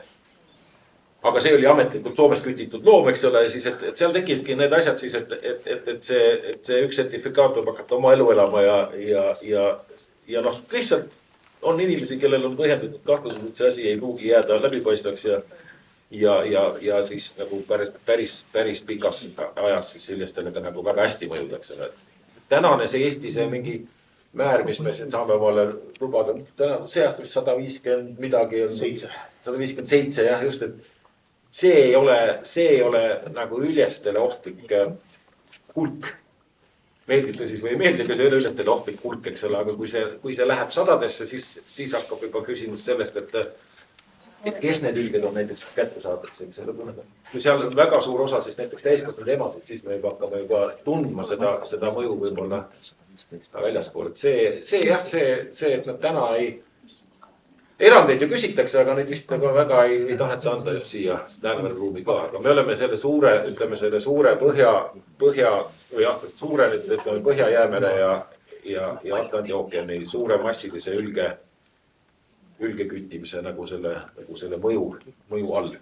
Aga mis see nüüd siis on? Ma ütlengi kõrvalt, et see nüüd on hülgefilee. ta peaks olema välisfilee ja ta on külmsuitsu saanud üks mul mingi paar päeva. Ja minimaalselt maitseained ja maitseained on ainult soolpipar olnud ja kõik. Et lihtsalt inimesed saaksidki tunda seda natuke ülge maitset ka nagu, et päris seda... Pange tähele seda... Minimaalselt soolpipart on ju. Ja. Pange tähele seda liha värvi. Et see ülge liha on hästi tume, nii et kui me mingitest ainetest räägime, mis seal sees on, siis ta kindlasti annab inimesele väga palju rauda. Sellepärast, et ülgel on lisaks sellele hemoglobiinil, mis meil veres on, mis meie vere teeb elepunaseks, eks ole, on neil samasugune valk, mis seob seda hapnikku siis otse lihastesse. Sest et tal on seda sukeldumise nagu vaja. Et see on see müoglobiin, mis on sarnane, aga natuke teine valk. Ja see teeb siis selle liha nagu hästi tumepunaseks. Et see on just see sama see vere sarnase valgu suur rauasisaldus. Et tõenäoliselt nagu rauasisaldus on ülges väga suur. Ma olen kuulnud, et maks võib-olla polegi kõige parem süüa. Väga suures kogus. Liiga palju. Ja, sealt saab liiga palju välki kätte juba. Aga kas Eestis 157 üle statistiliselt pikitakse ära ka või palju seda nagu reaalselt... Selle aasta andmed veel ei ole. Ei, on. Tegelikult on ikka olemas, et ma siin Keskkonnaameti poolt võin kommenteerida, et tegelikult 157 pikiti see aasta ära, 115. 25 siis. 115 lasti ära, aga neist, ütleme, 105 lasti Kihnus, ülejäänud lasti kuskil muu. Seda küll. Aga mul üks küsimus. Kas on ka selline statistika olemas, kui palju hukku kalapüügivahenditesse, võrkudesse, mõrdadesse? No neid uuringuid on erinevaid tehtud, et ma ei mäleta peast. Ma peast ei mäleta. Mis see proportsioon on? Ei, ikka rohkem upub ära, ma arvan. Ja, ikka kordades rohkem. See on väga raske tegeleda, sellepärast, et seal on vaja tunnistada seda fakti, et see on sündinud ja seda fakti ei taheta tunnistada ja kui tunnistajaid ei ole, siis ei ole teda ka sündinud, et see on tegelikult üsna tavaline, just sinna me jõuame ka korraga. Üsna tavaline oli rannakalanduse või rannakaluritel selline ütlus, et siit serast on seda tulnud ja siit serast seda lähed. Ehk siis see tegelikult ta läks üle serva menne tagasi ja see on sama asi, et algusest vajub põhja. Eriti suved. Algus vajub põhja, sest nad on, eks ole, aga siis hetke pärast ta hakkab gaasi koguma ja ujub pinda ja siis ta ujub kuskil randa välja. Et tegelikult mina olen ka tähele pannud, selle olen pidanud kunagi mööda randa ka käima, sellepärast, et Keskkonnaametil oli vaja teha selliseid vaatlusi ja ma olin seal siis ka kaasatud. Et siis nagu kahtlane, kuidas teatud suurusest enam ülged ära ei sure. Kui sa vaatad rannaülged, siis need on täpselt need ülged, mis veel võrkudes ära surevad. Ja päris suuri, neid ma leian aga harva, kuigi nende suremus peaks ka suur olema päris, eks ole. Et see tegelikult, see, mis Pärnu rannas kevadeti toimub, on ka märk sellest, kui palju neid tegelikult püünistesse nagu upub, aga ametlikke andmeid ei ole. Isegi siin Vetemaja tegid ja soomlastega koos tegid ühe uuringu, kus nad pidid tõdema, et Soomes ütlesid kõik kalurid, et ei, me ei räägi teile sellest. Me keeldume nendele küsimustele vastamast ja nad ei saadki mingit materjali, mida saab kasutada mingiteks hinnanguteks, aga meie siis oma sellise kohvipaksu ja lae keskkoha pealt vaatame, et see on tuhandetes Läänemeres. Ja teise koha pealt, nagu ütleme, jahimeeste poole peal, olles ise jahimees, et see on nagu nii nagu, ma ei ütle, et üle reguleeritud, aga see proportsioon on nagu nii paigast ära võrreldes kalameestega, eks ju. Et kuna me peame alates GPS koordinaatidest kuni, mida iganes nagu kõik kirja panema ja võetakse veel sinuga ühendust, et kuule, et sa eelmise ülge lasid samade koordinaatide peale, et kuule, äkki vaatad üle nagu. Asi on nii nagu teravaks aetud, eks, et ja kui kalur ütleb, et ta on meil nuhtluseks, kahjureks üljes, siis ongi selline diskussiooni koht nagu, kas ta siis on või ei ole ja kui palju ta nüüd, mina nüüd seda ei oska öelda, kui palju ta neid kalamehele vajalikke kalaliike nagu hävitab või mitte, seda oskavad nagu... Ma võin öelda. Ei, mina ka ei oska, aga seda on raske tegelikult nagu kindlaks teha, aga seda ikka uuritakse, proovitakse ikkagi uurida. Ma võin seda kaaspüüki natuke kommenteerida, et see natuke liiga vale mulje jääks, et tegelikult kalurid ei ole suugi nii väga hullud seda teavet kinni pidama, lihtsalt sa ei jõua kõiki kalureid kogu aeg küsitada, eks ole. Me kasutame selleks suhteliselt väikest usalduskalurite võrgustikku ja selle pealt ekstrapoleerime laiemale. Jah, mis on ikkagi päris sadades Eestis, eks ole, mis annab siis Läänemere peal ilusasti need tuhanded kokku. Aga kalurid ei tee seda sihilikult, et ärge saage valesti aru, et see üljes mõrras on kaluri jaoks suur nuhtlus ja pael. Just täpselt. Ja eks nad tegelikult teevad üsna palju, et seda ei juhtuks, et ikka vardamisi palju juba tänapäeval kasutatakse mõrrasuus neid võresid, et üles mõrda ei ujuks ja väga palju kasutatakse ka kahe kerega mõrda, kus see võre on ka juba sees, mis siis üsna hästi hoiab seda viljast sealt eemale, aga ikka, jumala eest küll siga pori leiab, et lõpuks ikka mõni viljas sulle võrku upub ja mõni ikka sealt pressib ennast sealt mõnusasti võrest läbi. Ja aurul ja ülgel on üüratu jõud. Jah, see on ikka üsna hämmastav, kui hästi nad suudavad ikka ennast sinna sisse. No mõni suudab isegi ennast karjaia nurka ära uputada, eks ole. Arvaks, et see ei ole võimalik, aga näe, mõni ikkagi teeb. Aga ma olen ikka näinud nüüd kalureid küsitledes ka niisugust imelist pilti, kus ikkagi lastigi elusüljes ikkagi võrrast välja püüdega ujuvilli. Et niisuguseid asju ikka vahest juhtub. Jahimeeste mälumängul oli küsimus aastal 2020. Aisel Kuldvillakas jah, et nimetagi Eesti suur uluk, mis eelmisel aastal ühtegi jäänud auto alla. Selles mõttes on statistiliselt on midagi näista.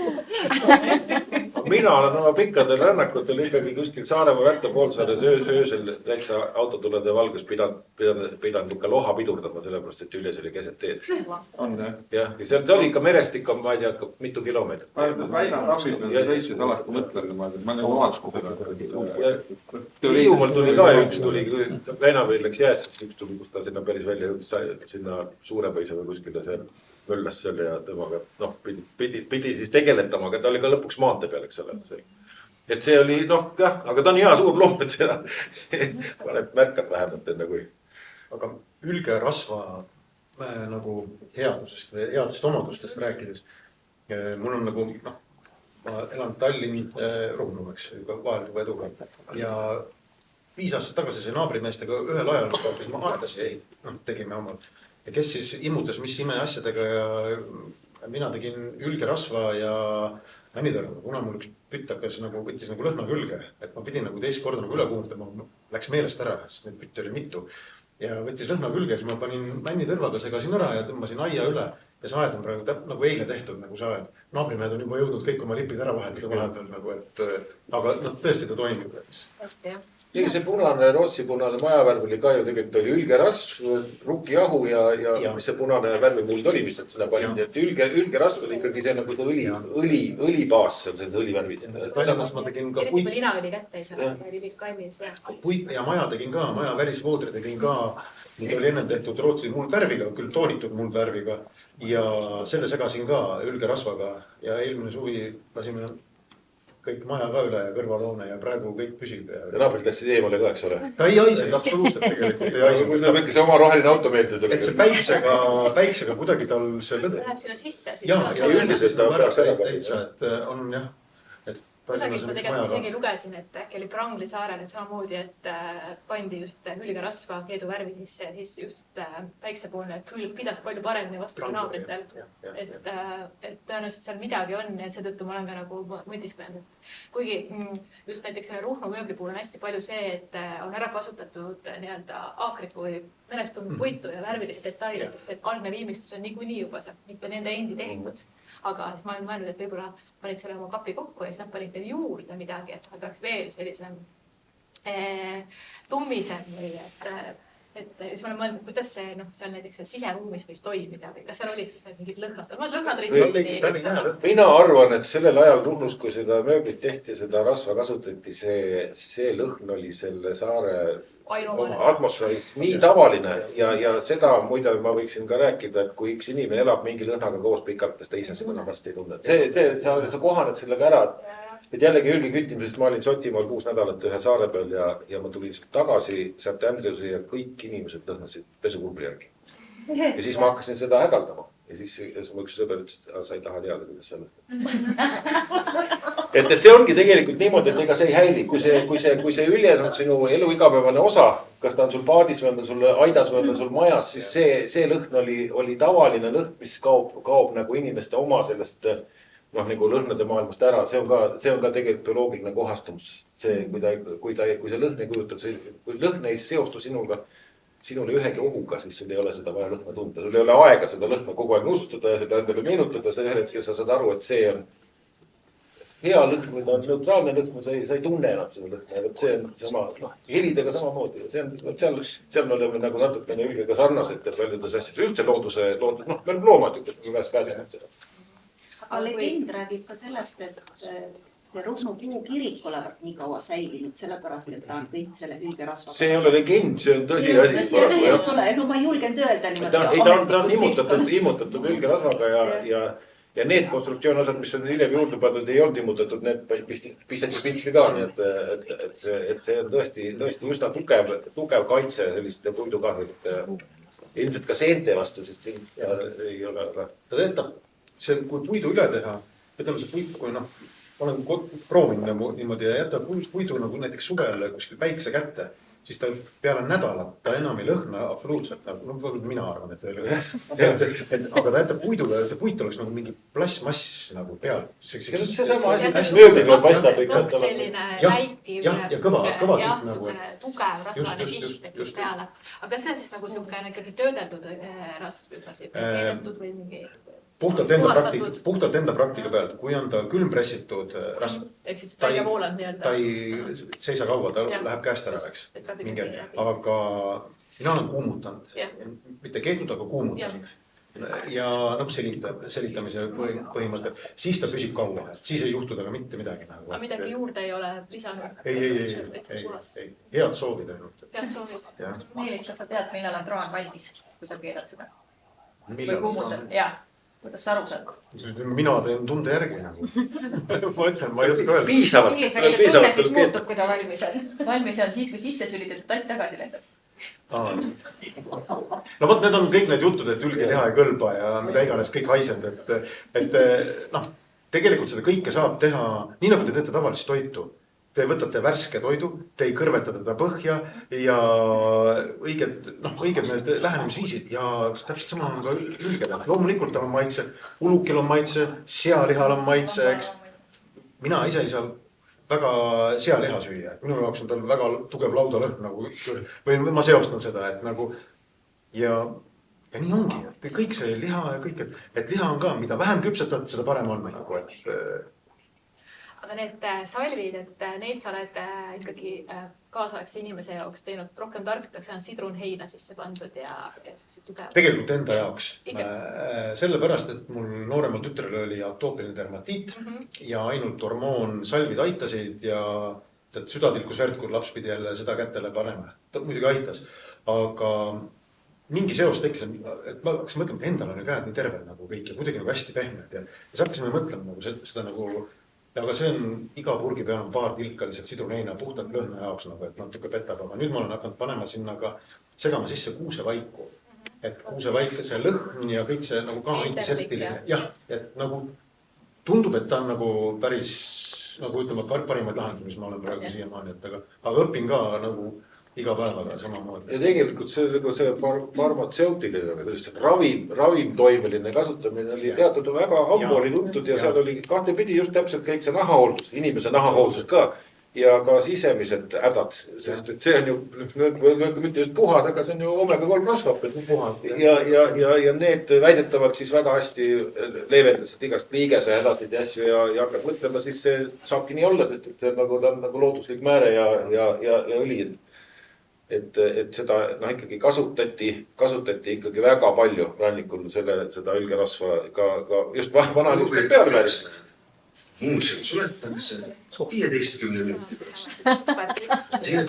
Mul on mitmed inimesed, kes on mind üles otsinud ja on tahtnud seda just liigeste jaoks ja kellelgi on mingid spetsiifilised nagu nahamured või niimoodi, et siis nad on jah nagu, ütleme siukest, ei saa öelda, et ravib, eks, aga leevendust leidnud siis nii, et on see põletus, on need haavad, jah, üks lõhn on seal juures nagu küüslaudul, eks, mis algati. Sellest tekkis mul küsimus, et kui hüljes nii-öelda ravib meid, kui tervislik hüljes on tänapäeva Läänemeres, kes Läänemeri on väga reostunud ja sellest ka hüljes kannatab või ei ole seda uuritud? Ei, hüljes üldiselt on väga reostunud loom, sellepärast, et ta on mere ökosüsteemi tippkiske, lihtsalt peale nagu erandit, teda keegi ei söö, aga ta sööb ju kõike seda, mis ta sealt altpoolt saab ja sellepärast tippkiskjate organismi tegelikult koguneb seda pikaajalist keskkonnamürki üsna suurel hulgal. Nii et isegi on, nagu ma kirjutasin ka ühe artikliga, mis paari päeva pealest peaks välja tulema, lugege seda ka seal Trinoklis. Aga isegi on minu arust on põhjust talle panna üsna mitmesse maailma randa nimeline pink mereemedlatele. Sellepärast, et nad oma selle merelise eluga, kus nad on kokku korjanud siis kõik maailma mürke oma organismi, on andnud meile üsna mitu korralikku hoiatust selles osas, mis puudutab pealtnäha süütute mürkide kasutamist väga suurel määral ja etteruttavalt ehk optimistliku tooni hoidmiseks ütlen, et olukord on väga palju paremaks Läänemeres. Aga paljudele probleemidele saadigi jälile tänu sellele näiteks, et avastati Soome hülgekütid, avastasid, et Viigerülest, kui nad neid käisid jää peal küttimas, avastasid, et emased on ahtraks jäänud. Et nad ei ole sünnitanud, neil ei ole looteid, nad on paksud. Ja siis hakati seda uurima, siis avastatigi see seos selle kloororgaanika ja siis nende emaste tervise vahel. Ehk nad sisuliselt jäid viljatuks üsna kiiresti ja elasid oma pika elu ilma poegi saamata ja see hakkas juba kajastuma ka siis nagu hülgerahva suuruses. Ja see mürkidele tõmmati seal siis pidurit ja mitmed need mürgid on tänapäevaks juba tänu sellele, et nad on inimkasutusest keelatud, nad on ka merest mitte kadumas, aga nende sisaldus mereloomades siis väheneb jõudsalt. Aga tähelepanelik lugeja ja kuulaja on kuulnud, et ikkagi tegelikult on tehtud ettepanekuid mitte liiga palju süüa näiteks suurt räime. Ja Fääri saartel tehti näiteks ettepanek mitte süüa vaalaliha naiste poolt, kes planeerivad last, kannavad last või imetavad last.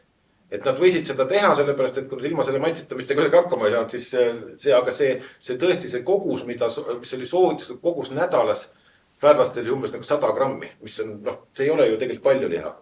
Et see on tegelikult selle ülge selles mõttes natukene tänapäevases kasutuses selline varjatud oht, et mina ise ka mõtlen, et kas ta, ütleme, et ta ei ole kontrollitud kaup selles mõttes, et tegelikult see oleneb väga sellest, mis looma sa kätte saad. Kas ta on emane visane, kas ta on noor või vana. Ja meie uuringud on näidanud, et mõnes hülgepojas, kes pole mitte ühtegi kala ära söönud, on juba selles koguses mürki, mis talle võib põhjustada terviseprobleeme kaugemas tulevikus. Ta on toitunud ainult nagu emapiimast ja emapiim on hästi rasvane ja see rasv võtab siis emast kaasa seda, mis emasse on ladestunud ja nii edasi. Nii et see on üks väga selline valdkond, kus peaks väga tähelepanelik olema, et mitte seda, et ärge sööge üldest üldse, aga seal on, ütleme, sellega kaasnevad need teatud terviseriskid, mis on olnud Läänemeres ja maailma ookeanides tõestatud ja nendest peab olema teadlik. Et see samas artiklis ma kirjutasin ka seda, et minu doktoride oponent Ruune Liits ütles, et ta on gröönlasi ja jääkarusid palju uurinud. Ütlesid, jääkarud ei sure sellepärast välja, et jää saab otsa. Nad lihtsalt surevad rumalus. Sellepärast, et neil on nii suured keskkonnamürkide koormused, et need peavad kaasa tooma ajukahjustusi nende järglastele. Ehk siis sisuliselt jääkarud surevad lollustesse. Tema tõlgendus, ta on maailma üks tippteadlase selles valdkonnas, kuidas ta oma mõtteid sõnastab on tema vastutada, aga see on üks üsna tõsine tähelepanek selles mõttes, ja ta ütles ka, et anonüümselt saab seda nagu öelda, aga paljud gröönlased ei läbiks Kopenhaagenis tavalist tervisekontrolli ilma märkusteta. Sellepärast, et nad toituvad nii palju merest, eks ole, kaladest, ülestest vaaladest ja see on tegelikult märk juba selles osas, et see on Gröönimaa või Fääri saared, avaookean, oma kohalikku tööstust pole. Aga inimesed on nagu ikkagi eksponeeritud sellele ohule, mis tuleneb siis seda merest ringlevatest mürkidest. Et jah, meil on läinud paremaks, aga me hoiame kogu aeg asjal silma peal, et avastada nii-öelda uusi mürke ja või seostada vanu natukene kahjutumaks peetud kemikaale võib-olla uute terviseprobleemidega. Mina tegelen sellega kaudu, aga ma tean, et on üsna suured tippkeskused Läänemere ümber, kes sellele panevad väga suurt tähelepanu just seda, aga see otseselt ei puuduta nüüd seda üleste küttimist ja selle tarbimist, aga seda näiteks selle vana isaõlge rasva sissejoomist iga söögi alla 1 klaas, kunagi värka reklaam. Seda ma ei soovitaks, sest isaõljes poeg ei imeta ja tema ei laadi nagu praktiliselt midagi maha oma organismist. Kui pikk on hülge eluiga, kui teda keegi ära ei küti? See on jälle üks keeruline vastus, sellepärast, et on tõdetud, et loomaajas elavad loomad kauem kui vabas looduses. Aga loomaajas on elanud vist 47-aastaseks üks isa on hallüljes ja sinna kanti kuskile ta jääb see nende eluiga, et ta ikka vabas looduses on see ikkagi lühem, sest nende stress sellest on suurem, et siinjuures ma võin rääkida lühikeselt sellele küsimusele vastates, et meil oli üks tüdruk, keda me nägime esimest korda 1992 aastal Vilsandi lähedal ühe laiu peal oma pojaga ja tal oli mingi õnnetus juhtunud, tal oli nina peal selline suur arm, millega ta oli kaugelt tuvastatav ja ta oli vähem häbelik kui teised, nii et ta kippus kaamerasse jääma ja ükskord ma avastasin, et jälle seesama arm ja siis me juba teadsime teda seal. Kui me sinna läksime iga kevad, kui need pojad seal olid, me käisime ja tegime selle inventuuri, siis me juba teadsime, kus ta on ja siis ta vaatas kuskilt selle valli tagant. Ja nüüd mõni aasta tagasi, sest on nüüd tõesti juba ligi 92 ja ütleme 2024 umbes, palju sealt siis neid aastaks ei koguneb, aga 30 peaaegu, 32. Me läksime vennaga saare peale oma inventuuri tegema ja siis ma ütlesin, näed, see katki sinna küljest, seda polegi enam siin. Näed, nüüd siis lõpuks kõik läinud. Ja siis meie lähedal oli üks palk, mis hakkas liigutama. Ja see oli sama hüljes. Tal enam poega ei olnud, ta oli juba nii vana, ta ilmselt ei munend enam, aga ta oli ikka veel nagu seal. Ja see oli viimane kord, kui me seda nägime. Tegelikult see on nagu selline natuke selline nagu vaatuslik või anekdootlik, aga ikkagi see sinna kanti jääb, kui 4-5 aastaselt saavad umbes suguküpsed võib-olla natuke varem, siis ütleme 30 aastat sellist korralikku rasket ülgeelu ja ega sealt siis väga palju sealt üle ei jäägi.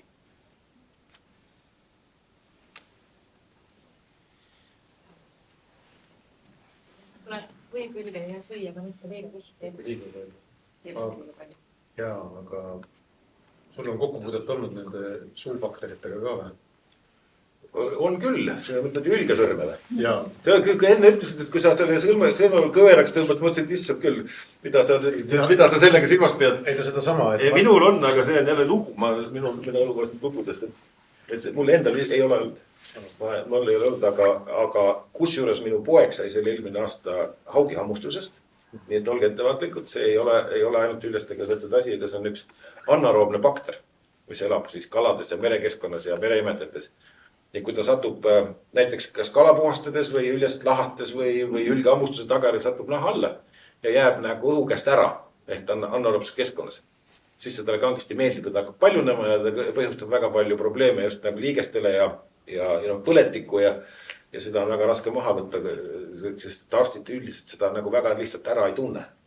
Ja siis ta võib põhjustada täitsa selliseid asju vanasti, seda kutsuti hülgesõrmeks, sest tihtipeale see sõrme tuli ja see, kui ta jõudis liigestesse ja kõõlustesse, siis üldiselt see sõrm jäi pärast kangeks ja siis oleneb, mis asetas ta ka seega ja ta siis sirgeks ja kõveraks, enne kui sa oma sõrma kõveraks tõmbad. See on üks asi jah, mida ka peab teadma, aga mul oli sellega selline lugu, et kui ma kunagi 90. aastatel oli selleks Norra ekspeditsioon ja siis nad võtsid kaasa ühe ekspeditsioonitehniku, sest neil oli paate autosid ja igasugust kilakola ja ühte tugevat meest ka veel vaja.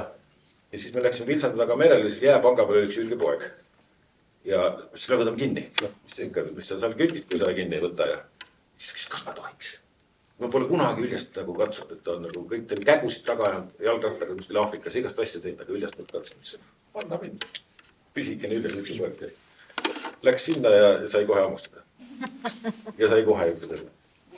Ja sai, no mitte kohe järgmisel päeval oli selge sõrm läheb paiste ja juba tekib põletik ja kõik ja mõtlesin, et kuule mine ruttu käi haiglas ära ja lase oma tütrest kriim välja kirjutada ja saame hakkama ja kõik.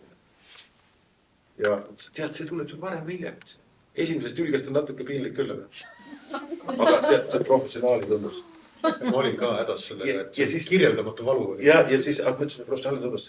Siis ta istus see numbrit küsimus. Palju sa oled elus ülgeid püüdnud? 4000, ma ei ole lugenud. mitu korda Hülge Sõrm on? Kordagi. Amatöör. Nii et siiamaani ma olen selles maailmas ikkagi amatöör, aga ega ma seda omal ei taha ka, sest ma olen neid näinud, neid paari juhtumit ja nad on väga halvad ja isegi kui te mäletate, kui nagu hästi ammu olid Pärnus oli see suur üleujutus kevadel. Siis Viigeril ja pojad viidi sinna Sindi kalakasvatusse ja siis seal olid vabatahtlikud ja kes käisid siis hooldasid neid ja söötsid ja seal ka üsna mitu inimest sai seal Hülge Sõrme ja täpselt sama olukord tekkiski, et keegi ei saa aru, mis asi see on. Ja nad hakkasid siis, issand, näpp valutav, hakkasid soendama, eks ole. Soendada ei tohi, kui sul on bakter sees juba. Ja minu arust lõppes niimoodi, et paar inimest ikka tehti need kõõlusoperatsioonid seal Tallinnas Sepo kliinikus, sest et see oligi oht juba sellest, et see näpp jääb nagu kangeks ja üks inimene, kes selle sai ka täna Eestis suhteliselt tuntud selline loodusemees Riin Kuresoo. Teda ka Hülje sammustas ja tema läks ka käsi paiste ja ta sai ise sest lahti. Kuidas lahtsid? Viinaga, aga arstid seda ei soovita. Nii et pöördugime ikkagi mitte tavameditsiini, mitte rahvameditsiini poole, aga arsti poole, kui juhuslikult näiteks teil see võib ikkagi tekkida, nagu kala puhul ja ka Hülge puhul, eks ole, et ju toore, ma mõtlen värske, see võib värske loomule, et seda siit toodetest seda kindlalt ei saa, et siis peab olema tähelepanek lihtsalt, et ütlema, et teil on selline kahtlus, et te olete Hülgega kokku puutunud ja see võib olla see bakteri nakkus, et seda ei võta ka kõik antibiootikumid, aga on avastatud, et kõige lihtsam see tetratsükliin on seal veel üsna võimekas, et see bakter ei ole ainult Soome sisevee hüljestel. Ei, see on ookeanis, see on ikkagi, see on võib-olla globaalne, et seda väga laialt teatakse seda, ütleme ka Kanadast ja see oli vanasti. See oli professionaalne tunnus vanasti ikkagi hülgeküttidel ja kalamestel olid need Hülgesõrmed ikka. Minu jaoks see on üllatus, et kalad selle sai. No just see oli mulle ka, aga augi ammustuses võib seda saada, sest eks kuidas ta nüüd levi, aug on ka röövkala, eks ole, võib-olla täpselt seda tema keerdkäiku looduses võib-olla ei teagi, aga see on see oht ja just, et sa ei pea olema alati seda hammustatud, kui sa lähed lihtsalt paljaste kätega seda, üldiselt ma olen ka hästi lohakas inimene, aga viimastel aegadel olen hakanud ikkagi kummikindat kasutama, kui ma nende loomadega, kui ma pean näiteks surnud loomadega kokku puutuma seal. Sa ei tea, kus sul midagi natuke kätki on. Ma mõtlengi, et nahapuhul ma nagu skafandris sellest mul selle peale tulnud, et ma peaks tegelikult haugud suure puhastamisel ka nii kaua, et sa pole teda ära pestnud. See on tegelikult rohkem soolasema veega seotud. Jah, see võib olla soolase veega, sest ma isegi ei tea, kas Saima-Hülgel on seda. Saima-Hülgel ei ole. Kuidas käituvad Põhjamere kalurid ja kuidas käituvad Eesti kalurid, siis Põhjamere kalurid kannavad palju hoolsamalt kindaid. Seda kaluri käe. See vana, kes selle küttis Soomes, Oulu kandist on see kütitud, tema oli saanud selle hülgekeamale. Üldiselt see on ikkagi selles kogukonnas, kes hülgestega nagu asjatab, see on pigem sage. Pigem sage, mul ilmselt on siis nagu vedanud, et ma olen ainult paar korda hammustada saanud korralikult, aga sisse pole midagi jäänud peale valu ja kibestumise, et ma olen selline näppu, et lasen suurel loomal last hammustada. Mul on lõpetuseks veel küsimus, et kui mina tahaksin endale selliseid sooja kindeid, mis on nagu pealt ilusa hülgenaha, siis kuidas selline asi üldse Eestis võimalik on ja kas on?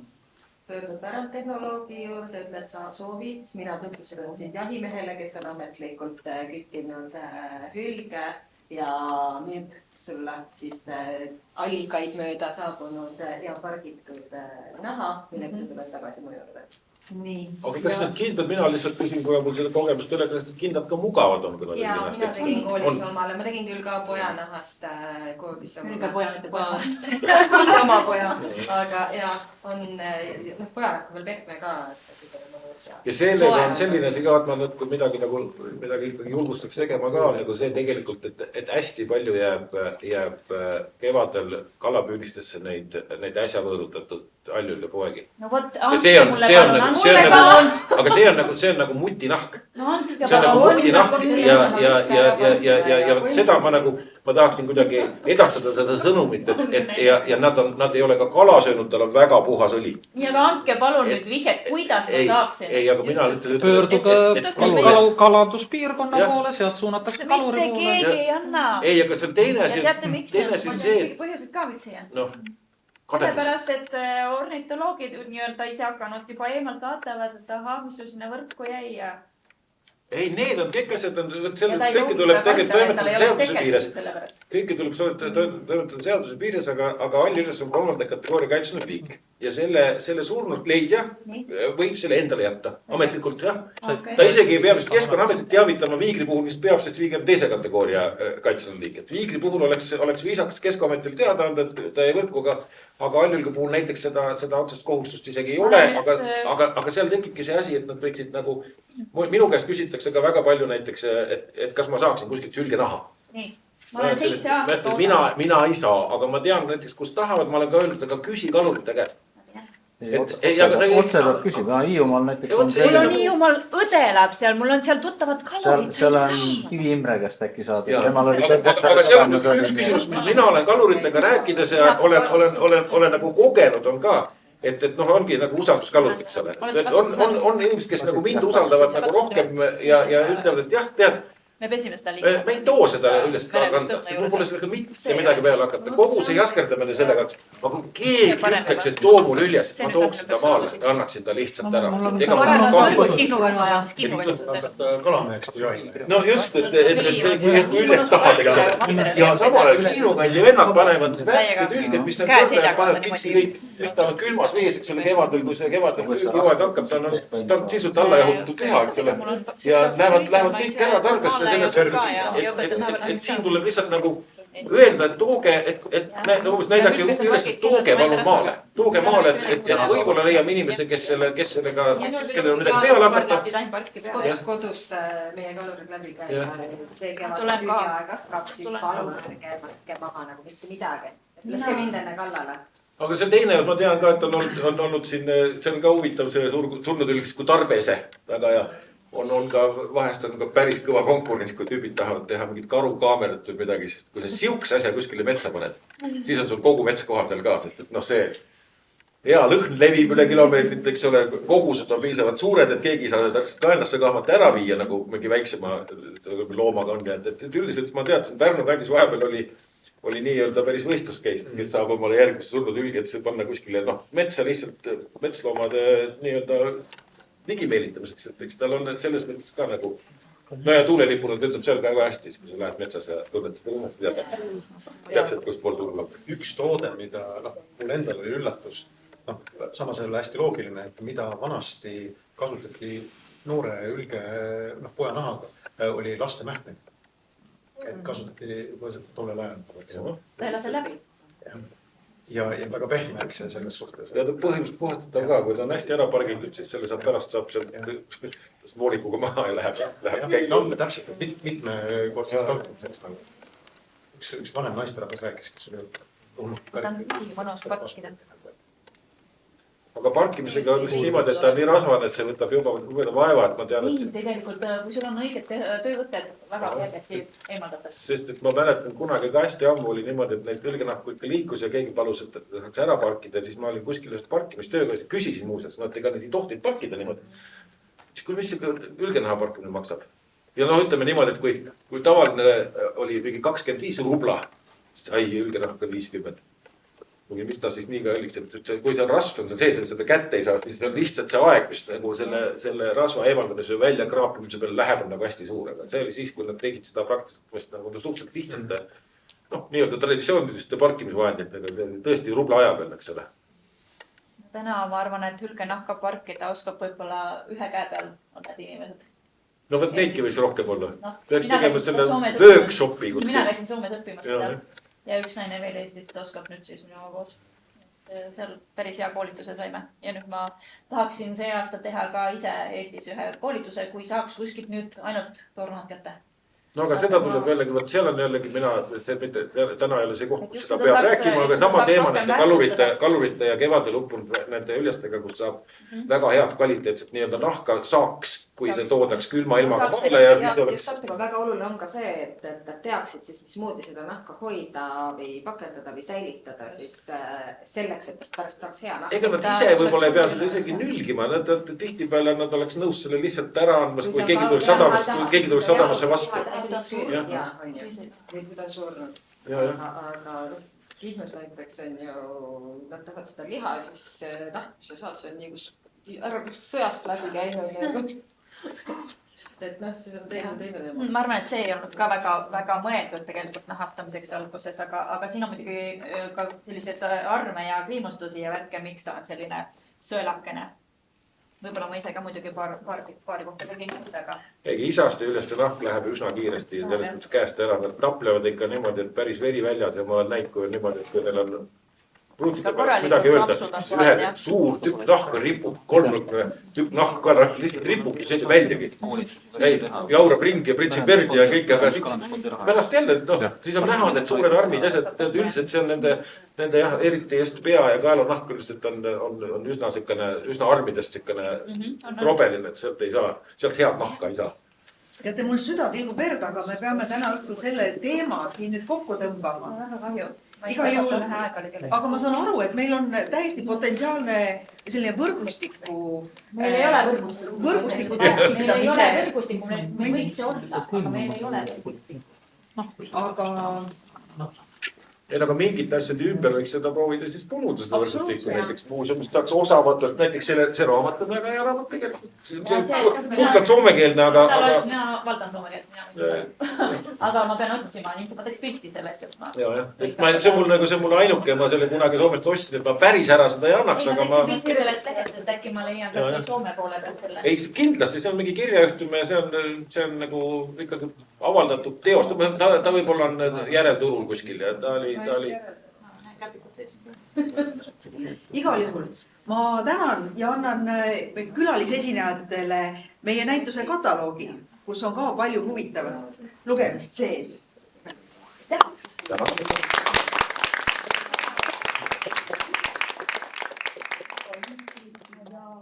kolleeg Mari